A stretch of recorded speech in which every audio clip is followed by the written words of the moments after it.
Hello friends, Vivekananda Hindi high school में मैं आज आपको जानकी पटेल जो हमारा चैप्टर नंबर 6 स्टैंडर्ड 11 का कार्य ऊर्जा शक्ति चल रहा था, उसमें आज हम उस आगे कंटिन्यू करेंगे।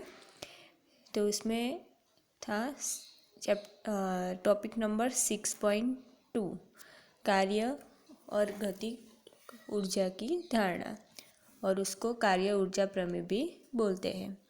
तो नियत त्वरण ए के अंतर्गत सरल रेखीय गति के आवेश पर निम्न भौतिक संबंध हम पढ़ चुके हैं। वो क्या था? v² - u² = 2as। उसमें ए क्या था? वो था त्वरण, और एस क्या था? वो था विस्थापन। जहाँ u तथा v क्रमशः आरंभिक व अंतिम चाल और एस व चली गई वो दूरी थी। दोनों पथों में m/2 से हम गुना करते हैं तो क्या मिलेगा? 1/2 m v² - 1/2 u² = mas f into S. ma क्या होगा?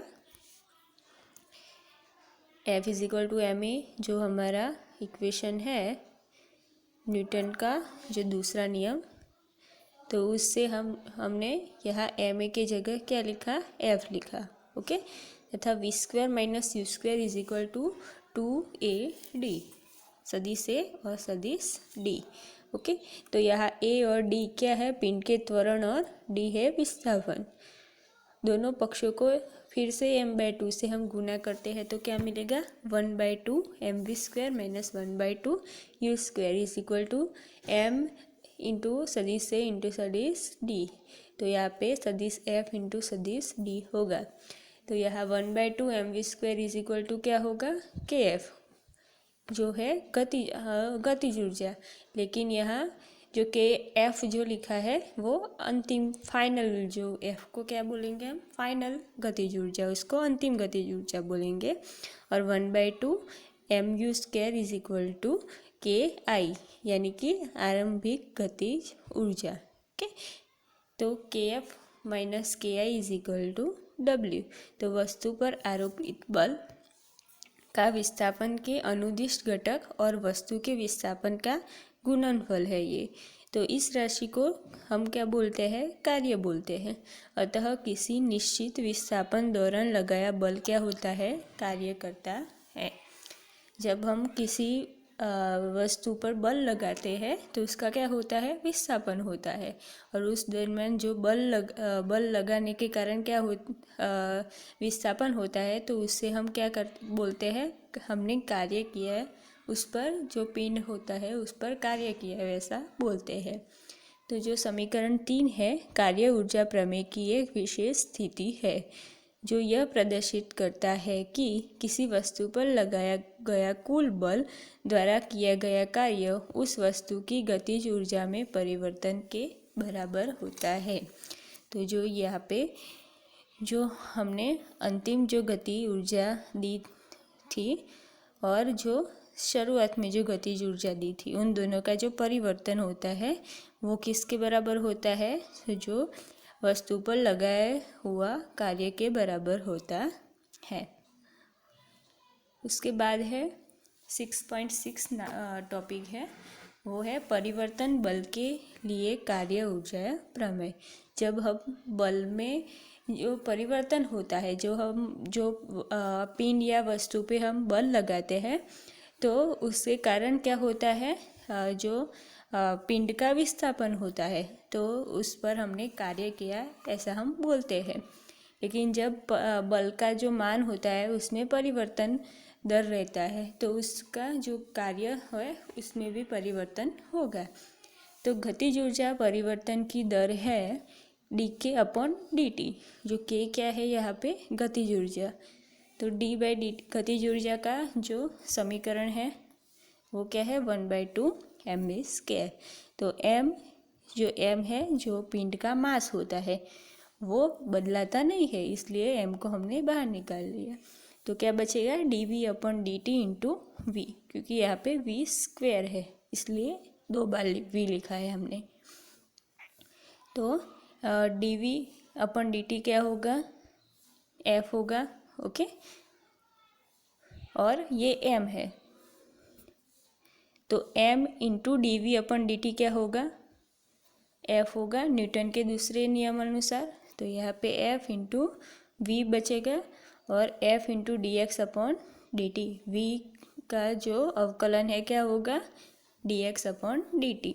अतः डी के क्या होगा, f इंटू डी एक्स, क्योंकि यहाँ पे डी के अपॉन डी टी था, तो दोनों सामने जो डी टी होगा वो कैंसिल होगा, इसलिए डी के is equal to F into D X बचेगा। तो प्रारंभिक स्थिति क्या होगी, एक्स आई के से हम अंतिम स्थिति एक्स एफ तक समाकलन करते हैं, तो क्या मिलेगा, डी के का के आई से के एफ तक, ओके, और एफ का के एक्स आई से एक्स एफ तक, एफ डी एक्स, जहाँ एक्स आई और एक्स एफ के संगत के आई और के एफ क्रमशः प्रारंभिक एवं अंतिम गतिज ऊर्जाएं है।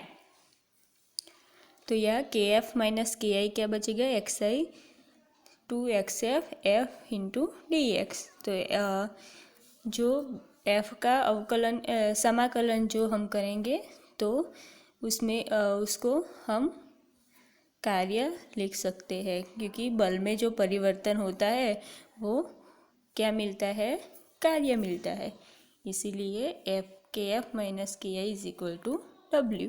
तो इस प्रकार परिवर्तन बल के लिए कार्य ऊर्जा प्रमेय सिद्ध होता है। उसके बाद है उदाहरण 6.2, वो है जो गतिज ऊर्जा में जो परिवर्तन होता है उसके बारे में है।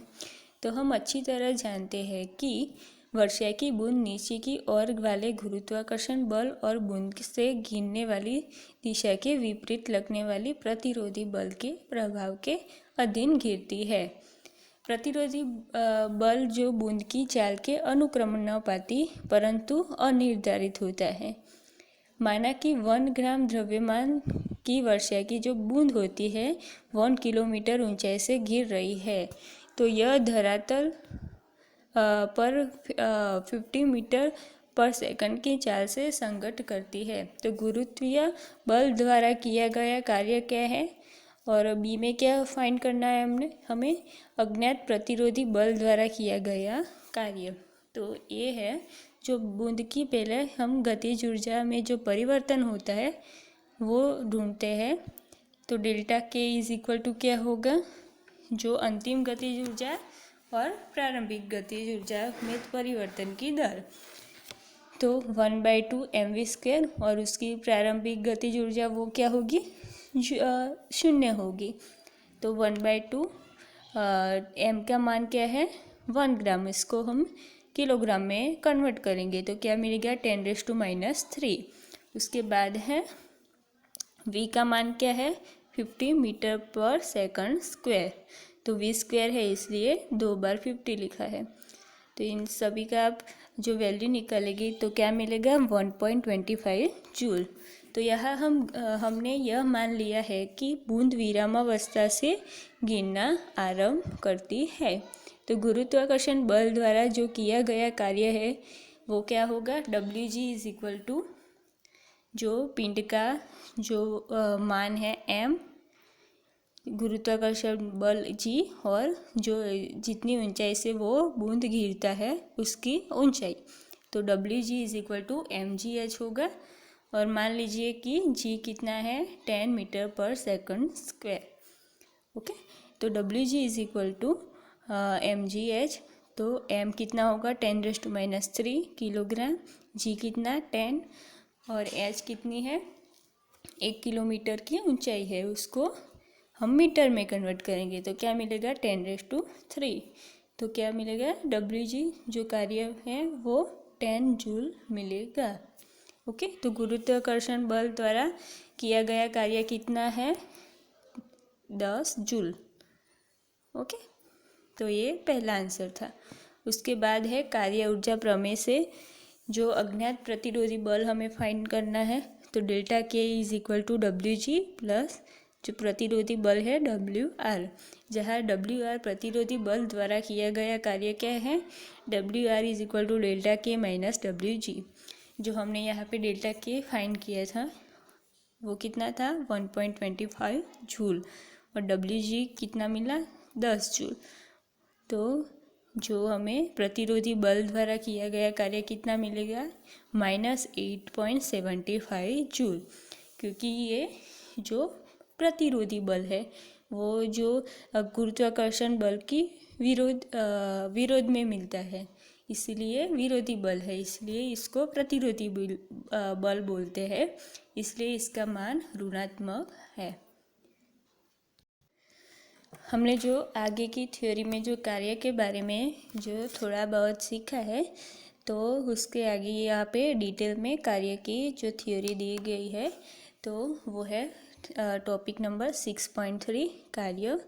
तो कार्य बल और उसके द्वारा वस्तु के विस्थापन से संबंधित होता है। माना कि एक अचल बल F किसी m द्रव्यमान के पिंड पर लगा हम रहे हैं, तो जिसके कारण पिंड का धनात्मक x दिशा में होने वाला विस्थापन d है, जैसे कि चित्र 6.2 में दिखाया गया है। यहाँ पे एक पिंड है, ओके, उस पर हम यहाँ से बल लगाते हैं, ओके। तो बल हम यहाँ से लगाएंगे तो वो बल यहाँ ऐसे लगेगा, उसकी दिशा कौन सी होगी, ऐसे होगी, और जो विस्थापन किस दिशा में होगा, इस दिशा में, उसको डी बोलते हैं। तो वो यहाँ से खिसकेगा, तो इसको हम क्या बोलते हैं, कार्य बोलते हैं। हमने जो पिंड पे क्या किया, कार्य किया। तो अतः इस बल द्वारा किया गया कार्य बल की विस्थापन की अनुदिश घटक और विस्थापन के परिमाण के गुणनफल के रूप में परिभाषित किया जाता है। तो कार्य को हम W बोलते हैं। तो W is equal to F cos theta into D। जो F है, जो सदिश, यहाँ पे जो F है वो सदिश है, क्योंकि जो बल हम लगाते हैं इस दिशा में लगाते हैं, और इसलिए इसका जो F और D के बीच का जो कोण होगा वो कितना होगा, थीटा। तो इसको cos थीटा, और D क्या है, विस्थापन। इसको हम दूसरी तरह से सदिश F इंटू सदिश D भी लिख सकते हैं, क्योंकि यहाँ पे कोई एक चौकस दिशा में हम कार्य करते हैं, इसलिए दोनों सदिश हो गए, ओके। यदि वस्तु का विस्थापन 0 है तो बल का परिमाण कितना है, अधिक क्यों नहीं हो, तो वस्तु द्वारा किया गया कार्य 0 होगा। जब विस्थापन ही नहीं होगा तो कार्य जो होता है, जो D होगा वो 0 हो जाएगा, इसलिए जो हम बल लगाएंगे फिर भी कार्य 0 होगा, ओके। कार्य धनात्मक व ऋणात्मक दोनों प्रकार के हो सकते हैं। यदि थीटा 0 और 90 के मध्य में है, जो cos थीटा में जो थीटा होता है 0 से 90 डिग्री के मध्य में होगा, तो समीकरण 1 में cos थीटा का मान ऋणात्मक होगा, ओके। तो अनेक उदाहरण में घर्षण बल विस्थापन का विरोध करता है। यहाँ जो पिंड रखा गया है, वो जो सपाटी होती है जमीन की, उन दोनों के बीच घर्षण बल भी लगता है, तो वो जो विस्थापन होगा उसका वो विरोध करता है। और जब थीटा 180 डिग्री होता है तो ऐसी दिशा में घर्षण बल द्वारा किया गया कार्य ऋणात्मक होता है, क्योंकि cos 180 कितना होगा, -1, इसलिए जो कार्य होगा वो ऋणात्मक होगा। तो समीकरण 1 से ये स्पष्ट होता है कि कार्य और ऊर्जा की विमाएँ जो है दोनों की मान कितना है, m1 L2 T-2 है, क्योंकि दोनों का SI मात्रक क्या है, जूल है, इसलिए दोनों की विमाएँ भी सेम होगी। तो ब्रिटिश भौतिकविद जेम्स प्रेस्कॉट जूल के सम्मान में इनका SI मात्रक जूल कहलाता है। कार्य एवं ऊर्जा व्यापक रूप से भौतिक धारणाओं के रूप में प्रयोग किए जाते हैं, अतः ये वैकल्पिक मात्रकों से भरपूर है। तो उनमें कुछ सारणी 6.1 में सूचीबद्ध किए गया है। कार्य और जूल के वैकल्पिक मात्रक तो क्या है, पहला अर्ग है, तो उसकी वैल्यू कितनी होगी, 10⁻⁷ जूल। एक अर्ग का मान जूल में हम निकालेंगे तो वो कितना होगा 10⁻⁷ जूल। उसके बाद है इलेक्ट्रॉन वोल्ट, इसको ईवी भी बोलते हैं, उसका मान है 1.6 10⁻90 जूल। उसके बाद है कैलोरी, उसको CAL से हम दिखते हैं तो उसका मान है 4.186 जूल। उसके बाद है किलोवाट घंटा, उसको KWH से लिख सकते हैं तो वो है 3.6 × 10⁻6 जूल।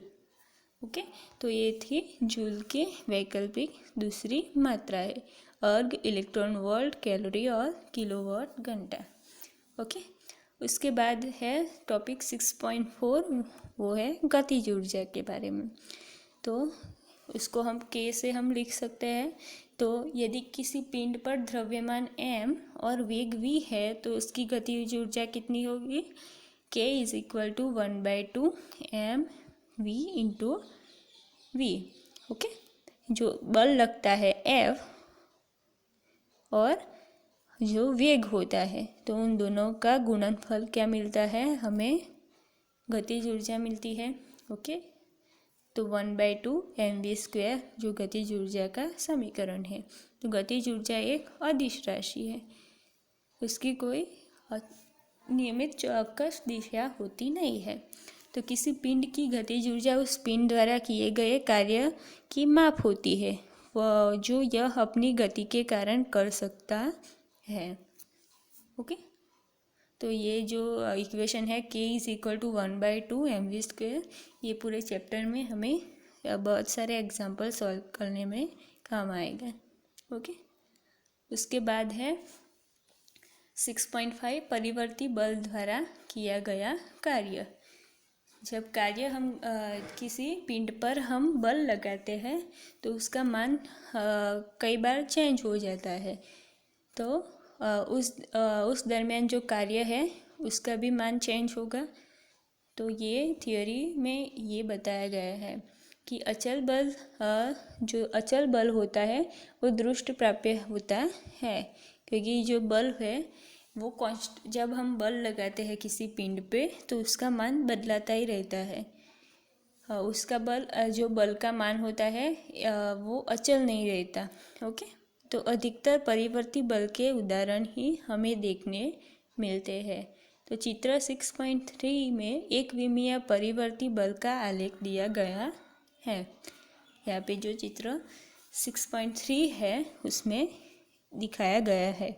ओके, तो यदि विस्थापन डेल्टा x सूक्ष्म है तब हम बल Fx को भी लगभग नियत से लिख सकते हैं, और तब किया गया कार्य कितना होगा? Delta W = Fx dx। तो यह चित्र जो 6.3 में जो लिखा गया है कि परिवर्ती बल Fx द्वारा सूक्ष्म विस्थापन डेल्टा x में किया गया कार्य क्या है? तो ये एक हमने क्षेत्रफल डेल्टा A लिया है, तो उसमें कितना बल लगाया है? सूक्ष्म बल Fx जितना। तो उसमें जो विस्थापन होगा क्या कितना होगा? डेल्टा x जितना होगा। ओके, और B में क्या दिखाया गया है? तो डेल्टा x के कारण जो सभी आयतों के जो जितने भी क्षेत्रफल है, यहाँ पे जितने भी जो क्षेत्रफल है सारे, उन सभी का जो हम समाकलन करेंगे तो जो बल होगा क्या कितना होगा? Fx, और उसके कारण जो कार्य होगा वो पूरा इस तरह बनेगा। तो इस चित्र 6.3a में समझाया गया है कि जो 6.a में क्रमिक आयताकार क्षेत्रफलों का योग करने पर हमें कुल किया गया कार्य प्राप्त होता है, जिसे इस प्रकार लिखा जाता है। तो W = क्या होगा? xi से xf तक। यहाँ पे जो प्रारंभिक जो विस्थापन है और अंतिम विस्थापन, वैसे ही यहाँ xi और xf, तो जो पूरा भाग है उसका जो विस्थापन होने से जो जितना बल लगने से कार्य होता है वो कितना होगा, टोटल W जितना, तो उस पर बल कितना होगा, Fx जितना, और जो विस्थापन कितना होगा, डेल्टा x जितना। ओके, तो जहाँ संकेत जो सिग्मा है उसका अर्थ है संकलन फल, यानी कि उसको योगफल भी हम बोल सकते हैं, जबकि xi वस्तु की आरंभिक स्थिति है और xf वस्तु की अंतिम स्थिति है। ओके, तो यदि विस्थापनों को अति सूक्ष्म मान लिया जाए तब योगफल में पदों की संख्या असीमित रूप से बढ़ती है, लेकिन योगफल एक निश्चित मान के समीप पदों पर रखा जाता है, जो चित्र 6.b में जो वक्र के नीचे क्षेत्रफल के समान होता है। अतः किया गया कार्य कितना होगा, limit delta x tends to 0, जो सिग्मा xi से xf तक f dx into delta x। तो xi से xf तक जो हम बल लगाते हैं तो fx dx, w क्या होगा, W is equal to xi से xf जो समाकलन करके जो बल लगाया है fx dx उसके बराबर होगा, जहाँ जो लिमिट का अर्थ है योगफल की सीमा, जो सीमा कितने तक है, तो xi यानी कि जो प्रारंभिक स्थिति है और xf है वो अंतिम स्थिति है वस्तु की। ओके, तो इस प्रकार परिवर्ती बल के लिए कार्य को बल का विस्थापन पर सीमांकित समाकलन के रूप में भी हम व्यक्त कर सकते हैं। यह जो समाकलन के रूप में जो व्यक्त किया है xi से xf तक जो बल का, उससे भी हम कार्य फाइंड कर सकते हैं। तो ये था परिवर्ती बल द्वारा किया गया कार्य। और इस जो ये हमने इक्वेशन निकाला जो परिवर्ती बल द्वारा किया गया कार्य, उसका जो एक उदाहरण है, उदाहरण 6.6, तो m is equal to 1 kilogram द्रव्यमान का एक गुटका क्षैतिज सतह पर vi is equal to 2 metre per second की चाल से चलते हुए x is equal to 0.10 metre से x is equal to 2.01 metre के खुरदरे हिस्से में प्रवेश करता है। तो जो प्रारंभिक स्थिति कितनी हुई, उसकी 0.10 मीटर और अंतिम कितनी हुई 2.01 मीटर। ओके, तो उस पर लगने वाला मंदक बल क्या होगा, Fr इस क्षेत्र में के व्युत्क्रमनुपाती है। तो Fr जो बल लगता है वो कितना है, -x/x -k/x 0.1 से कितना हुआ 2.01 मीटर तक। ओके, तो 0x < 0.1 मीटर जो x का मान है, और जो x is greater than 2.01 metre जो x का मान है वो 0 से ज़्यादा है और 2.01 से कम है। तो उसके लिए यहाँ k कितना होगा 0.5 जूल के, यानी गतिज ऊर्जा। तो गुटका जैसे कि खुरदरे हिस्से को पार करता है तो उसकी अंतिम गतिज ऊर्जा और उसकी चाल vf की गणना कीजिए। यह जो प्रारंभिक गतिज ऊर्जा कितनी दी गई है 0.5 मीटर, ओके 0.5 जूल सॉरी। तो परिवर्ती बल के लिए कार्य ऊर्जा प्रमेय जो हमने आगे की थ्योरी में सीखा इक्वेशन, वो क्या था, kf minus ki is equal to xi समाकलन में xi से xf तक f dx। तो kf हमें फाइंड करना है, तो ki प्लस जो अंतिम प्रारंभिक जो स्थिति थी वो कितने पर थी 0.1 मीटर, और लास्ट की कितनी थी 2.01 मीटर। ओके, और f का जो मान था वो कितना है, यहाँ पे जो इक्वेशन दिया गया था -k/x ओके dx। तो जो प्रारंभिक जो स्टार्टिंग की जो गतिज ऊर्जा थी 1/2 mv² हम लिख सकते हैं, और जो k है उसको -k, और जो समाकलन में जो 1/x का समाकलन क्या होगा, ln x। ओके, तो यहाँ पे ln x और जो उसकी लिमिट है 0.1 से 2.01 तक, तो 1/2 mv² माइनस के ln में x की जो मूल्य है वो क्या लिख सकते हैं, पहले जो अंतिम मूल्य 2.01 डिवाइड बाय 0.1, उसकी प्रारंभिक जो वैल्यू है वो, जो 1/2 m की वैल्यू लिख के, m कितना था 1 किलोग्राम, और उसकी जो v कितना था, वेग 2 मीटर पर सेकंड स्क्वायर, उन सब का मान हम यहाँ पे लिख के क्या मिलेगा, 1/2 mvi² का जो वैल्यू है 2 मिलेगा। उसके बाद k की वैल्यू लिख के वो कितनी थी 0.5 जूल। ओके, और ln है ln 20.1 होगा, तो 2 - 1.5 होगा, तो उसका जो वैल्यू क्या मिलेगा 0.5 जूल। उसके बाद जो अंतिम गतिज ऊर्जा यहाँ पे फाइंड करनी है उसको हम बोलेंगे Vf।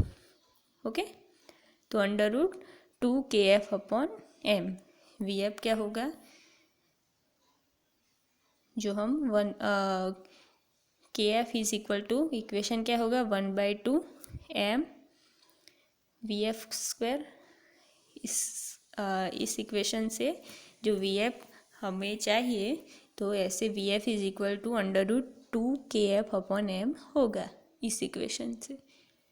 तो 2 × kF की वैल्यू कितनी है 0.5/1, तो Vf कितना मिलेगा 1 मीटर पर सेकंड। तो यहाँ जो ln है, जो यहाँ पे ln लिखा है वो e के आधार पे है।